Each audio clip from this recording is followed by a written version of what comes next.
Hi, I'm Sam, the inner voice and self-trust coach for women who refuse to choose between career success and being fully present with their kids. This is Journal Entries, where we break free from self-sabotage, reconnect with our inner wisdom, and feel truly fulfilled in everything we do. Let's dive in. Hello. Welcome to Journal Entries. Today we have a special guest, Giovanna Silvestre. She is the visionary behind Confused Girl in the City. It's an international activewear brand and YouTube channel with over 4,000 subscribers. Giovanna is set to release her book, Confused Girl, Find Your Peace in the Chaos, in a couple of weeks. She's featured on NBC, Forbes, and LA Yoga. After transitioning from the entertainment industry, Giovanna has become a prominent lifestyle and wellness influencer, entrepreneur, and author. Today's discussion gets really real. We talk about everything from how to know what it is that you want, especially when you've been living a life on autopilot or based on what you thought you wanted or what other people wanted for you. Giovanna shares a visualization trick if you've been feeling shame or guilt. She talks about her Loving Yourself checklist, which helps you to improve your self-worth and remove imposter syndrome. We get into a little tangent about decoding relationships and specifically the differences in the way that men and women communicate and what we truly value these days. We wrap up with how important it is to let go of some of your dreams to create space for new ones. If you pre-order Giovanna's book, you will be entered to win a pretty sweet giveaway of 2 nights in Maui, as well as a $100 gift card to her activewear brand. So stick around to the end of the episode to learn how to enter that or check out the show notes. All right, let's jump into our conversation. Welcome back to Journal Entries. Today we have Giovanna, and she has such an interesting story, and we're going to get into so many interesting parts of that story and a lot of emotions as well. But before we get into all of that, do you want to say hello and share a little bit about your story? Yes. Hello, everyone. Very happy to be here this morning. So I was raised in California. I grew up in San Luis Obispo. I like to tell a little bit of my backstory because I think it's kind of cute. My father is from a small town in the south of Italy, and my mother is Irish American, and they owned an Italian restaurant in San Luis Obispo, right in the downtown area.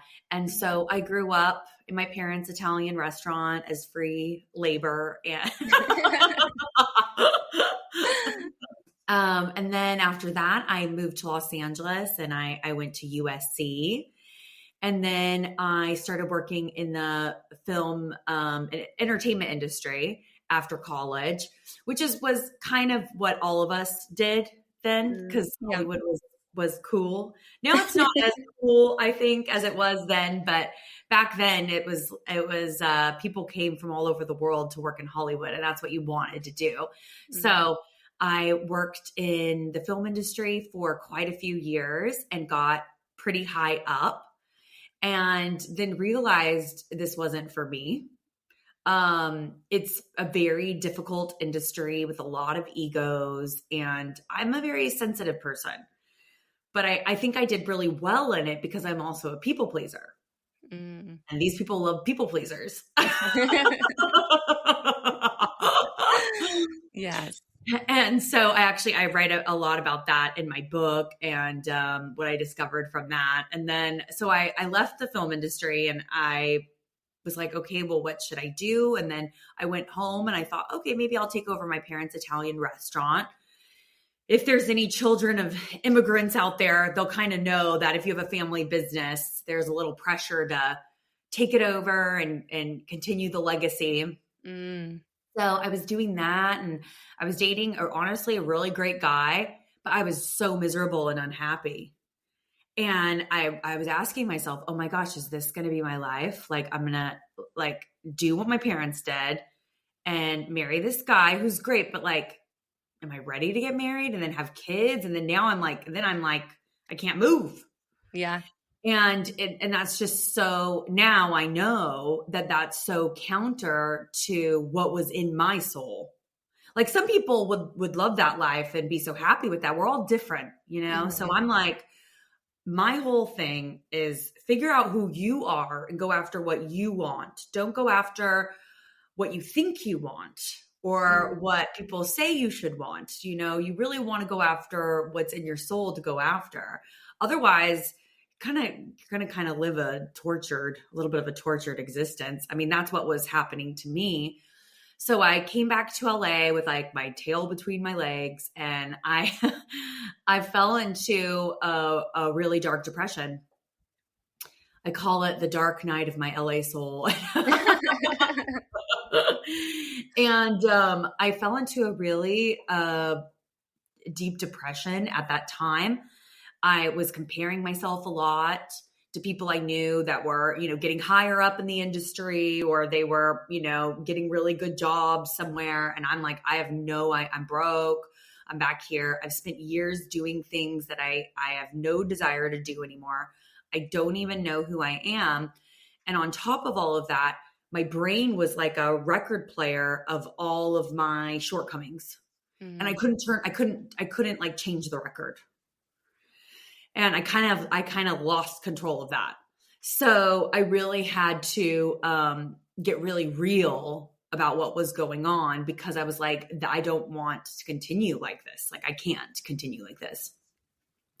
So the one thing I am, thank you for, Catholic school, I'm very disciplined. Like, even my mom said that the other day. She's like, Catholic school taught you this. She's like, because Catholic school kind of taught us, like, you prepare for things in advance and you stay on task and all that. And my mom is so not like that. And she's like, but she's all proud of herself. She's like, well, I paid for you to have that. Yeah. So, leave me alone. Like, you're welcome. Right.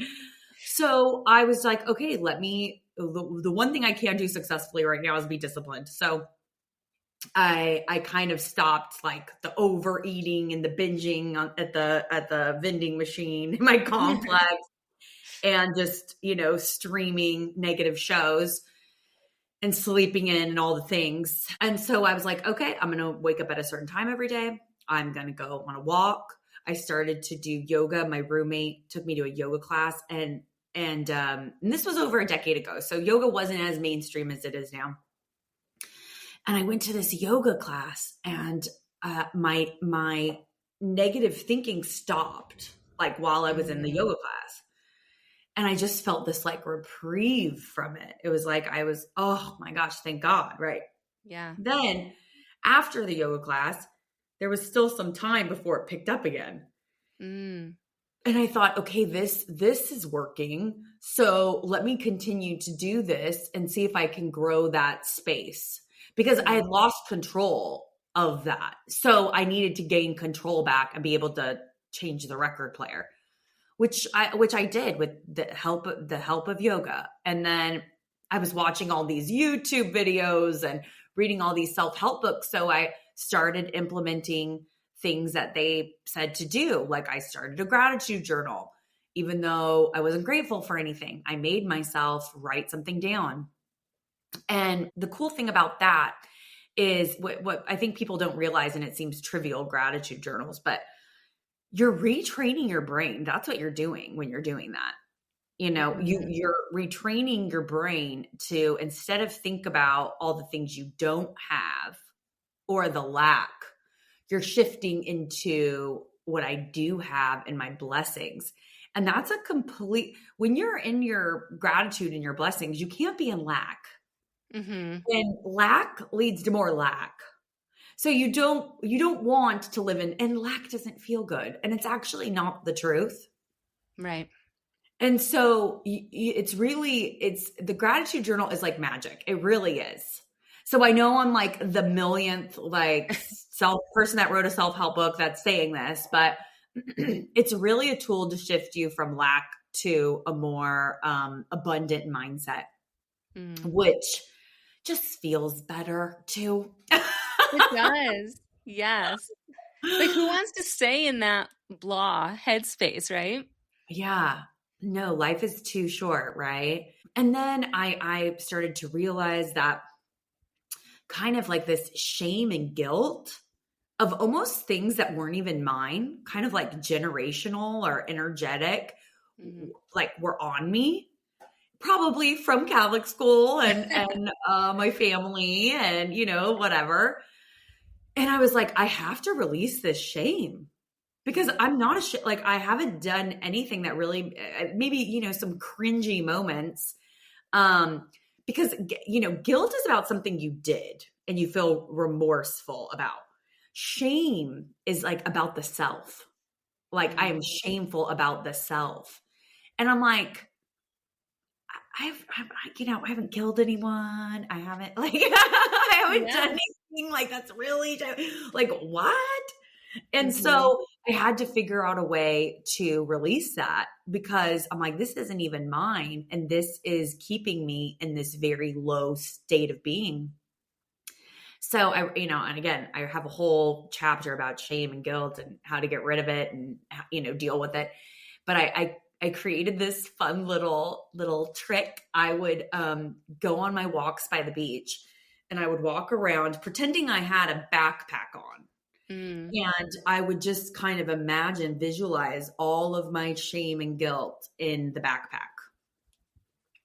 And I would almost like make myself feel like it was weighing me down and it was heavy. And I'd kind of walk like hunchback, like, and I'm just thinking about all these things, that I like are cringy.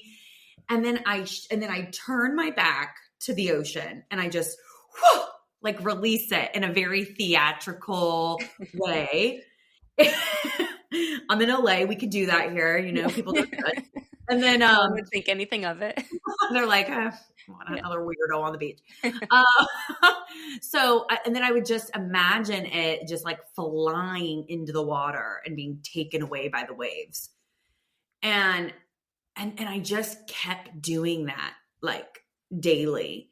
And then eventually it went away. And I didn't have that on me anymore. It's so crazy that these little, even silly things that you think are nothing and you're too busy to do will shift your life. And so it was, lots of things like that. And once I was out of this depressed state, I was still confused. I was like, well, I still don't know who I am and what I'm doing and where I want to go and what I want to eat today.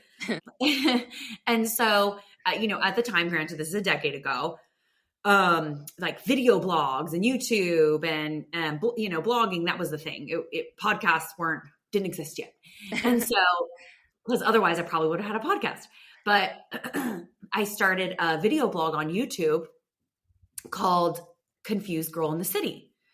And the reason why I named it Confused Girl was actually not to be cute. It was because I thought this is the most authentic thing about myself. And when I was in my depression, I felt a lot of shame for not having all the answers and not being on top of my game and feeling lost. And I want to take the shame out because I learned so much from going through that experience. So I actually think confusion, because confusion is going to hit everyone at some point. And in different ways and in different stages of life. It's a continual thing. So instead of feeling shameful about it, why don't we just embrace it and go, oh, what is this? What do I have to discover? Look at it like our next adventure, our next thing that's interesting to go through and experience as a human being. So I was like, okay, I'm just going to call myself Confused Girl. And I think my parents were like, what is okay. Now we have the Confused Girl with us. And what I did was every week I would do one new thing in an attempt to figure out like who I was, where I was going, what I wanted to do. And, just figure out who I was, which I highly recommend to people. If you're feeling a little confused or stuck, stagnant, in a funk, just go on Groupon and find random, things to do. I mean, I did the flying trapeze. I went bungee jumping. I did a boxing class. I did, and I was on a budget. So I just went on Groupon and was like, okay, we're going to do something this week and we're going to talk about it on our vlog. So that's how the confused girl thing all started. That's awesome. So I just watched the movie The Life List on Netflix. Have you seen it? No. No, you should watch it. So it's about this girl whose mom passes away, and the mom realizes that the girl isn't in a happy relationship with this guy, although the girl thinks she is. She's like, "What do you mean? I am happy. I'm not stuck. I'm not in this hole." And the mom is like, "You are." And I feel like you kind of mentioned that, and I definitely relate to that. I was with my now ex-husband for 8 years before he proposed, and then we got married, did the whole thing. And I was going down a similar trajectory of, I kind of knew the whole time that he wasn't the one for me, but also there was nothing wrong, right? Like, he was a good guy, and like, we never fought. And so it was one of those situations, like you said, of like, yeah, this is expected almost. It's been long enough, right? It would be a good life. But then back to this video, The Life List, the mom ends up passing away, and she challenges her daughter, quote unquote, from the grave, to do this life list that her daughter wrote when she was like 8. It was some kind of like a bucket list of things that she wanted to do that her mom found when she was packing things up. And she recorded a DVD of herself saying, like, you have to go do these things because it's going to bring you joy and bring you back to yourself.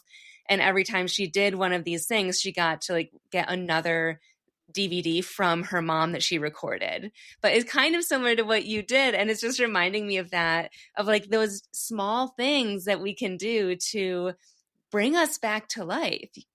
Yeah, it's so interesting because my mom's cousins, when I was like when my sister and I were little girls, they said, "Well, what do you want to do when you get older?" And I didn't say get married and have kids. I said I want to travel the world. Yeah. And my sister was like, "I want to get married and have kids." And so, I've traveled the world and she got married and had kids, which is, great. Like that's the thing. It's like when we're kids, we kind of intuitively know what we gravitate toward because there's no judgment. We're not judging things. We're not judging ourselves. We're not saying, oh, we can't make money with this, or there's no means to an end with this.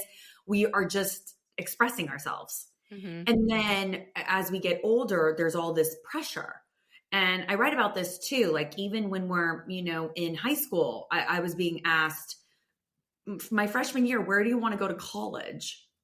It was just so much pressure. So you're not thinking, ooh, I want to, join the dance club and go do this and draw. You're like, oh, I got to get into a good college, Mm-hmm. And so, and then it's just like this pressure mounts. And then all of a sudden you don't even know who you are anymore. Like that voice inside of you, your soul voice, is just totally now clouded by the ego going, I got to keep up. I got to compete. I got to be on par. I got to be acceptable. I got to make my family happy. And I got to survive in this world. And so I definitely did lose that. And I was doing what I thought I should be doing or would look cool to do, and not really what I wanted and what was in my soul to do. So it's really easy to lose yourself. And I came back to myself in my late 20s. So I jotted down the question of, how do you kind of come back to yourself? How do you know what you want? Would you say that it's like a culmination of all of those things, of like finding yoga and like that? I loved that visualization of like the backpack with the shame and the rocks and whatnot, and doing like the Groupon idea. Is it all of that? Or do you have a specific thing that you go to, like now that you're older and it's like 10 years later when you feel confused? Is there one thing that you go to help you through that confusion? I mean, definitely yoga. Yoga for me works. And I encourage everybody to find what works for you, because I don't know what it is, but if I'm like anxious, like I don't have the self-worth issues that I had. That was my big thing, was the self-worth issues. Now I know who I am. I feel worthy, but I still get anxious. That self-doubt creeps in. You get a little nervous about your life. And or, a lot for us women, it's a lot of hormones. Mm-hmm. We can lose ourselves a bit, feel uncomfortable in our skin when we're hormonal. And so that's when I'm like, okay, I got to go to a yoga class. And then like when I'm on my mat and it's just like, this is me time. And then I just calm myself. Cause it's about after you've done the hard work of getting to know yourself and, feeling worthy and practicing self-love, then it just becomes a maintenance thing. You don't have to do that again. Like that. I really call that the dark night of the soul. Once you get through that, you're not going to go back. Like you're good. But then it's just a maintenance thing after that. So if we're talking about just maintenance, yeah, yoga is something that really just helps me reconnect with myself and calm down. I just love it. And another thing that I really love is water is very soothing to me. Like swimming, even like swimming underwater, like I just go into this like super peaceful place. And I've always been like that. Even since I was a kid, I just loved swimming. And so like I take a bath almost every day because it just being in the water, I feel hugged. It just soothes me. I love that. Yeah. One thing that I know that you have is the loving yourself checklist. I read about that maybe in your book or on Instagram or somewhere. Can you tell us a little bit more about that? Yeah. So the loving yourself checklist is kind of checking in and seeing the things that you're doing, like over apologizing, and if I bump into somebody, I'm not going to not apologize. I mean, oh, I'm sorry, Yeah. and I'm a kind, gentle female and I'm happy to be one, Uh-huh. but I think, I do have a friend who, and I did this before too, not so much anymore, but it's almost like she's apologizing just for existing. Yeah. Like I'm sorry. And I'm like, oh girl, stop. You don't have to be sorry for all that. Yeah. Like, no. And I think that's, I really do think as women, we're working through a lot of self-worth things, and we didn't realize this, but we're realizing it now. Like we have, if a guy, I'm hearing this a lot with my friends who are single and dating, like before we would just kind of put up with certain behaviors of dudes. And now, like just slight disrespect, maybe they don't think it's disrespectful, but we feel disrespected. But now we're voicing it. And then they think we're crazy. And they think we're crazy for voicing it because no one ever voiced it before. Because women didn't think that, oh, I'm going to lose him or he's not going to like me anymore. And now we're like, we don't care. We don't want you to do that to us. Like we don't, that feels disrespectful. And so women are realizing their worth. So the over apologizing thing again, I think comes from like that very conditioned, it's almost in our DNA. It really, like this stuff is in our Like DNA. generational, like you were saying before. It's generational because for generations, women, we got everything through other people. Like we had to have a man. We couldn't have our own bank accounts. Yeah. We couldn't support ourselves. I mean, you literally needed a man to survive for basic, for shelter and food. Yeah. So yeah, doesn't that sound like, if you're in your husband's house and you're there because of him and oh, I'm sorry, honey. Sorry. That's where that comes from. Dudes aren't apologizing all the time. Are they going, sorry? Oh, I'm sorry. I haven't even ever met one. Right. So that's one of the things on the checklist. Another thing is imposter syndrome. Imposter syndrome is a very interesting thing too, because I correlate that with shame.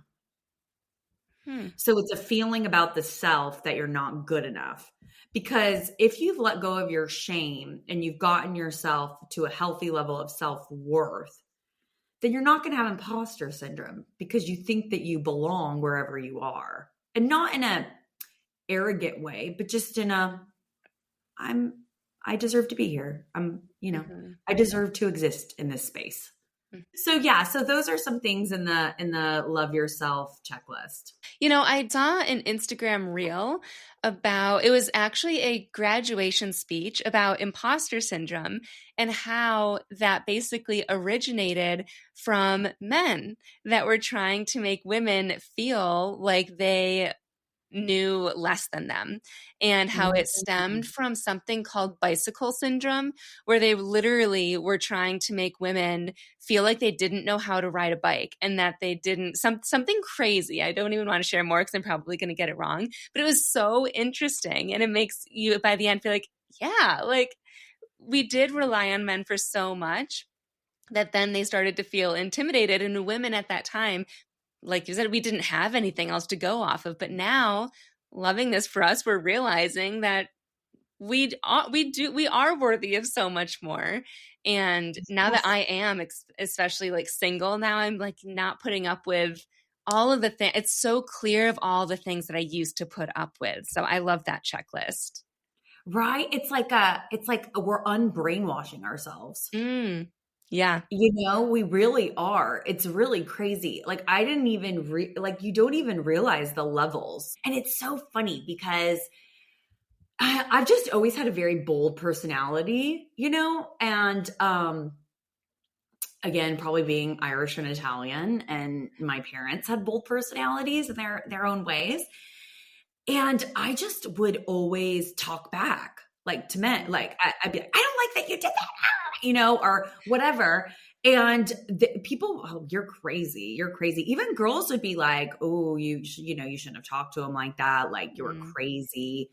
And I was like, I don't understand this crazy thing. And I thought about it. I'm like, am I crazy? And it's so funny because I questioned that. I was like, maybe I am crazy. Maybe I am a little crazy with men. Maybe I'm a little too harsh with them. And even my dad told me, be more sweet.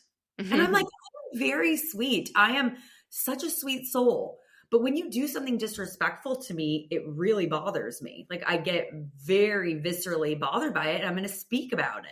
Yeah. And, but other than that, I'm very sweet. I don't start it, but I will bring it. Okay. I do not start it, but I will bring it. And so it was interesting because now I realize, oh, and especially as I'm seeing other women realize this too, it's super cool. I'm like, oh my God, we were just taught that not to stand up for ourselves. Like it wasn't appropriate. Just let it go, let him get away with it, whatever. Do not speak up for yourself. And I realized that. And I'm like, I was never crazy. I was just ahead of my time. Yep. I was not crazy. I was just ahead of the time speaking out. And now everybody is catching up. And so what I say to women is don't let it go. Speak on it. Because they're going to go away. But eventually they're going to learn because enough women say the same thing to them, which they will. They're going to learn and they're going to change because men are like that. You know what I mean? We kind of actually dictate everything. So it's the same thing. If we're sleeping with all of them so easily, then they're like, oh, we don't got to do much. We can just, you know, hit it and quit it and bye. Yeah. I mean, this is very true. You know, I'm just being real.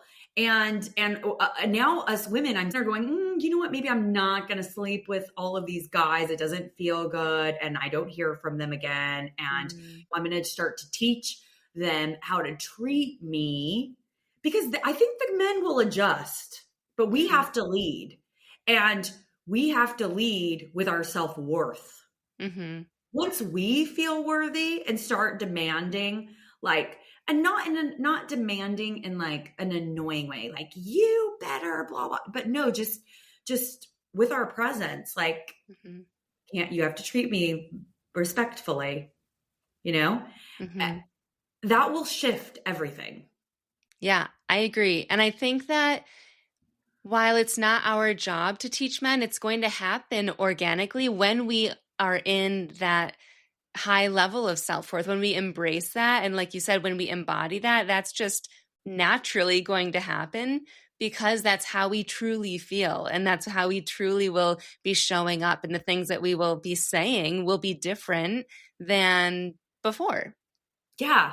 Like for instance, this is really interesting. So not to go too much on this topic, I do have a chapter. It's called Decoding Romantic Relationships, which is really interesting. But with this, I had a friend recently, and we were talking about this, and she's like, I don't understand how men, because so women are really disappointed by men right now. I'm generalizing, right? Because there are great men out there, and there are women that don't feel this way about their partner. But I'm just talking about in the generalization. I'm generalizing. Mm-hmm.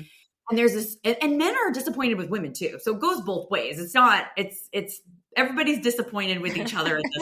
Everybody has their complaints. I've listened to the men. I've listened to the women. Like I've heard it all. But my friend is like, well, this is interesting. How are men like this when they're raised by women? Like, so how do they end up becoming disrespectful to us and end up kind of being so disappointing to us when they're actually raised by women and they do love their moms? Like they do love them. And I thought about it. And then I go, it's because women have yet to realize their value. And how can you have somebody value you when you don't value yourself? And that's the guys we're dating, as their mothers are, it's the older generation. Mm-hmm. Like, I know my father was an amazing man and such a provider and a good man, but the way he treated my mom, I wouldn't want to be treated like that. Mm. I wouldn't want to be talked to like that. Mm-hmm. So it's a different generation, a different time. So no judgment, but it's just, I wouldn't put up with it. So it's like we have to be the ones to realize our worth, which is happening, and it's messy and it's not fun, but we got to go through it. And then things will start to fall into their place. At least that's what I'm hoping. Yeah. No, I agree. So I have a son, and that was one of the reasons why I separated from his dad, was because I didn't want him to be raised and see the way that I was treated, which was fine. It was just, to me, emotional abuse. And I thought, I know that I deserve more.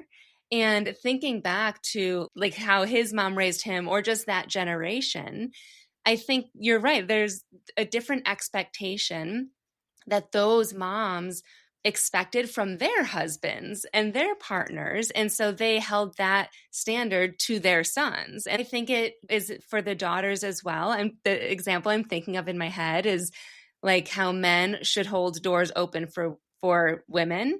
And I think that is something that is instilled in young boys, but not necessarily for young girls, right? So that's something that could go both ways. But yeah, I think now it is a different generation where we are waking up and realizing what we do deserve and raising sons. I mean, hopefully all of raising sons in the way that we wanted to be treated too. It'll be a beautiful thing to see. Like, these boys growing up and then having had moms that really value that themselves. Yeah. And then they have like a higher value for women, because that's the only thing that really explains what women are kind of going through. Because this is also very interesting. I think women adapt way more easily than men. We change quickly because we've had to survive. Yeah. So I mean, us women, I mean, going into universities, we were going into the man's world. We've always been in the man's world, like within into work, we're going into the man's world, and we have to adapt and we have to shift and we have to, you know what I mean, to survive. But men haven't had to do that. So they haven't had to like adapt and shift to survive. But now we're going, well, if you want us, you're going to have to. And they're having a really hard time doing it, which is, it's very So I want to bring it back to when you were talking about yoga and how helpful it's been for you, because I know something else that you do in the myriad of things that you do is you have a sportswear company or a sportswear line that infuses healing crystals, which I think is so fascinating. Can you tell us about that? Yeah. So when I was doing the Confused Girl in the City video blog, right? Mm-hmm. I was working part-time jobs because I didn't want to get a full-time job, and because I didn't know what I wanted to do. So I wanted to be free. So I found this gig, and it said to interview a healer for his YouTube channel. So I was going to be interviewed to be an interviewer for him and his YouTube channel. Okay. So I go and I meet him, and it's at his this is a very famous healer, and at his house in the hills in Los Angeles. This is such an LA funny story. And I go there, and it's so crazy. Like, I walk into his house, and it was like, whoa, the energy. I felt like I was home for the first time in my life. It was really overwhelming, actually. Like, I started crying. And then we ended up not even talking about the job at all. We just were talking to each other about our lives, and I felt like I knew him. But before I left, he said, go into the room. It was full of crystals. And he goes, pick 2 crystals that resonate with you, like that you love. Mm-hmm. And I knew nothing about crystals. I just was like, wow, this is really beautiful. So I took 2 crystals that I loved, and he gave that to me as a gift. And then I put them on my mantle or my dresser in my bedroom. And I was meditating, because at this time I was like meditating every day. And I just came up with this idea to create a yoga wear line inspired by healing crystals, because I'm like, they're so beautiful. You just feel good looking at them. They're so happy and colorful. Yeah. And then yoga wear at that time, see, I wouldn't have done this now, because there's not a need in the market for yoga wear. But over a decade ago, we're talking about 12 years ago, Lululemon was a very niche brand, and only like yogis kind of knew about them.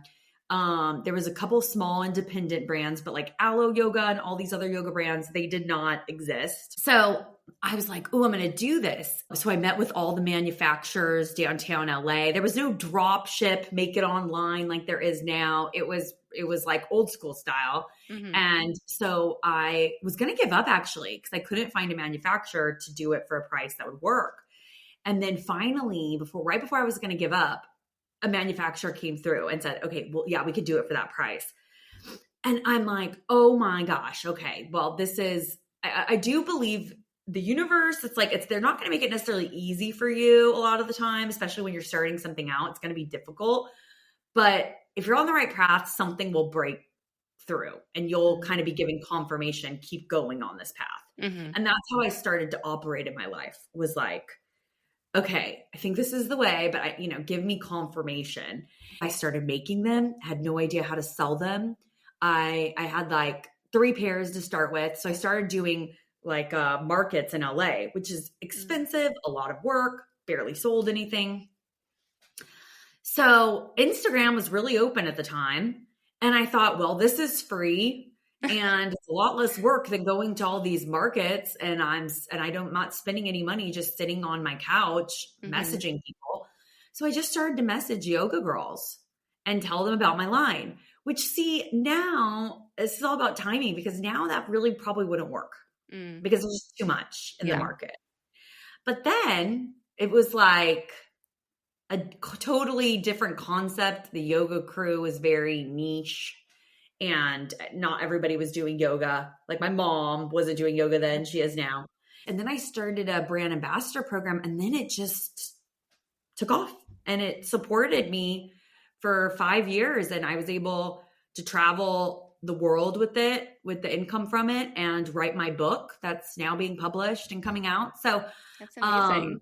It served its purpose. Well, and I still sell the stuff. Like, I make, crop tanks now, and I still have my leggings and everything. It just doesn't support me like it did. Gotcha. Yeah. Well, like you said, now there's so many other options, but I love the start of it all. I think that that's such a creative intention and inspiration of where you got the idea from, and goes to show that confusion can be the start of something beautiful. Like, you never know what will come from that. You just have to stay open to it.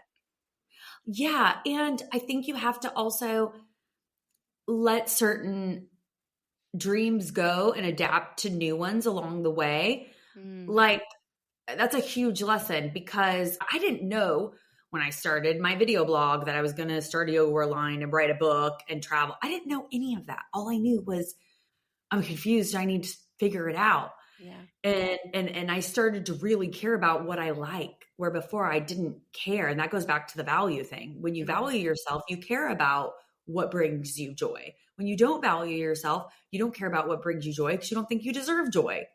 Mm. So it all works together in this really beautiful, interesting way. It all Yeah. comes together. But when I started the yoga wear line, I really thought, okay, I want this. I want to have an office in LA with 300 employees, and it's going to be a huge brand, and I'm going to have stores everywhere. And I had this whole fantasy, right? But then it was like not scaling. And I'm like, okay. And I was trying and I was trying and I was trying to figure out a way to scale. And I couldn't figure it out. And then I started solo traveling. Like I had this friend that solo traveled, and I was really envious of her when she would come back and tell me about her stuff. And I was so scared to do it. And then finally I did it. And I'm like, whoa, I really love this. So my dream no longer was I was okay with not having an office with 300 employees and all that stress. And I was like, I want to see the world. Right around that time when I started solo traveling, I got the inspiration to write a book. And I'm like, I need to write a book for other confused girls. So, they need to know all this, Yeah. and know that they're not alone out there. Mhm. So then my dream shifted into writing this book. So then when my when my line stopped making as much money, I was sad. It was a bit devastating. And also I had to figure out another way to make income. But I was okay with it because I feel like I was moving with the universe and where the universe was guiding me to go, which was in this book direction, and I realized that that's another thing I write about is I don't believe in failure. It's all about your perspective. Some people would have thought, oh, well, then my line was a failure because it didn't scale to what, no, it just didn't meet your expectations. But actually it's a success because it got me to do all of this and it supported that. So this supported this. Which that's a success, but somebody else could look at it because, it didn't meet their expectations that was a failure. So that's why I don't believe in failure. And I write about that as well. I'm like, it just didn't meet your expectations. Your expectations need to shift, but you didn't fail. The way that I see it too is thank God it didn't meet your expectations because your initial expectations were so limited because if your expectations were, I hope this is my lifelong dream, you never would have solo traveled. You never would have written this book, right? And so I love that of like letting go of a dream to create space for a new one. I think that's so powerful. Thank you. And I feel exactly the same way. And like probably almost verbatim, I write about that as well. Oh. I love well, perfect segue because I know that you have a giveaway for anybody who pre-orders the book. So do you want to share what that giveaway is?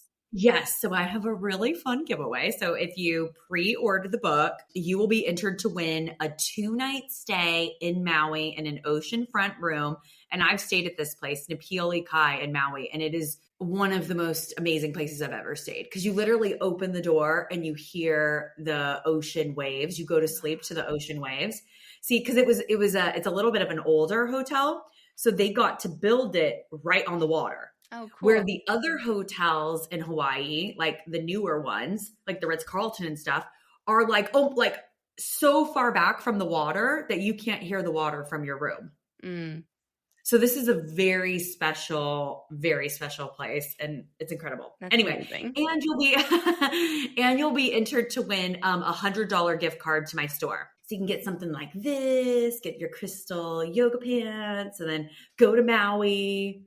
Happy little confused camper, You'll get your clarity in Maui with your book and your comfy yoga pants. I can see it already. Yeah. I mean, sounds like heaven, really. Yeah, it does. Giovanna, thank you so much for coming on the show. It's been so fun just chatting with you and seeing your perspective. And I think also you've painted a vision for a lot of people of how to release these heavier emotions, but also for what can be and how big your life can open up. It's been awesome. Oh, thank you so much. Thank you. Thanks for joining me for today's journal entry. If something resonated with you, I'd love to know about it. Screenshot this episode, share it on social media, and tag me at samantha.s.says. Or even leave a review, which will help more women find this podcast to create more fulfillment in their career and as a mom. And hey, if you're thinking, I wish I could get more of this, I've got you covered. Click on the link in the show notes, which I customize each week based on what we're talking about. And I always include the link to the Calm Mind Blueprint, which are my 5 journal prompts to go from overwhelm to inner peace in 2 to 10 minutes a day. Subscribe so that you catch my Thursday 5-minute journal with me episodes and next week's full episode where we will continue this journey together. I'll see you then.